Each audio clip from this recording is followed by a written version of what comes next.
রাজধানীর DNCC dedicated হাসপাতালে বুধবার সকাল ৮টা পর্যন্ত আগের ২৪ ঘন্টায় নতুন করে হামের উপসর্গ নিয়ে চিকিৎসা নিয়েছে ৯২ রোগী।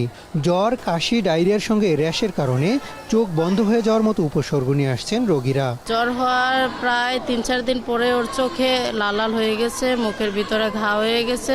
মিরপুরে একটা শিশুতে দেখাইছি, পরে ওখান থেকে দেখানোর পর ওনারা বলছে ভর্তি লাগবে, আর হাম হয়েছে। আমার মেয়ে ওখানে সুস্থ না, এটা পাতলা পায়খানা রাত্রে ৪-৫ বার করছে, এখনো আছে, আবার পাশাপাশি বমি, জ্বর। হামের উপসর্গ নিয়ে আসা রোগীদের প্রায় সবারই বয়স ৫ বছরের নিচে, যাদের অধিকাংশই হামের পূর্ণ ডোজ টিকার আওতায় আসেনি। ২৮০ জন রোগী ভর্তি অবস্থায় আছেন। এর মাঝে ৩১ জন রোগী আমাদের ক্রিটিক্যাল অবস্থায় আইসিইউতে ভর্তি আছেন। আর গত ২৪ ঘন্টায় আমাদের টোটাল হাসপাতালে ৯২ জন হামের উপসর্গযুক্ত রোগী চিকিৎসার জন্য এসেছেন। শিশুদের মধ্যে বেশি আক্রান্ত হচ্ছেন, কারণ এদের ইমিউন সিস্টেম সেটা হয়তো হামের প্রতি এখনো ইমিউন না বলেই তারা বাচ্চারাই বেশি আক্রান্ত হচ্ছে। আসলে জটিলতাগুলি বাচ্চাদেরই বেশি হচ্ছে। রাজধানীর শিশু হাসপাতালেও বুধবার সকাল ৮টা পর্যন্ত আগের ২৪ ঘন্টায় ১৭ জন রোগী ভর্তি হয়েছে।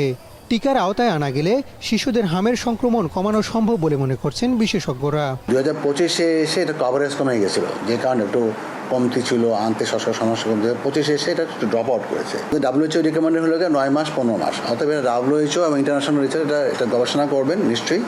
এটা আগে থেকেই হচ্ছিল, এটা কথাবার্তা, এটা এখন আরো বেশি প্রকট হয়েছে। এদিকে সংসদ অধিবেশনে এক প্রশ্নের জবাবে স্বাস্থ্যমন্ত্রী বলেন ২,১৯,০০,০০০ টিকা পেয়েছে সরকার। হামের টিকাদান কার্যক্রম আরো জোরদার করতে পদক্ষেপ নেওয়া হচ্ছে বলেও জানান স্বাস্থ্যমন্ত্রী। হাম রুবেলা ক্যাম্পেইনের জন্য গ্যাভি এর মাধ্যমে সরকার সর্বমোট প্রায় ২,১৯,০০,০০০ ডোজ টিকা আমরা পেয়েছি। হাম সংক্রমণ নিয়ন্ত্রণের জন্য যথেষ্ট পরিমাণ টিকা আরো আমাদের আছে এবং চেইন রক্ষা করা হচ্ছে। টিকার কোনো ঘাটতি আমাদের ইনশাল্লাহ হবে না। Avoid the delay in taking delivery of the vaccine আমরা ডাইরেক্ট ইউনিসেফের কাছ থেকে নিচ্ছি। এখন ইউনিসেফ, ওয়ার্ল্ড হেলথ অর্গানাইজেশন এবং ওয়ার্ল্ড ব্যাংক, তিনটা সংস্থা আমাদেরকে আপ্রাণ হেল্প করে যাচ্ছে বিগত সরকারের ব্যর্থতা থেকে আমাদেরকে শক্ত মজুদ দেওয়ার জন্য। প্রাথমিক পর্যায়ে ৬ মাস থেকে ৫ বছর বয়সের সব শিশুকে হামের টিকার আওতায় আনার পরিকল্পনা ইপিআই এর। হাসান আল মাহমুদ, এখন, ঢাকা।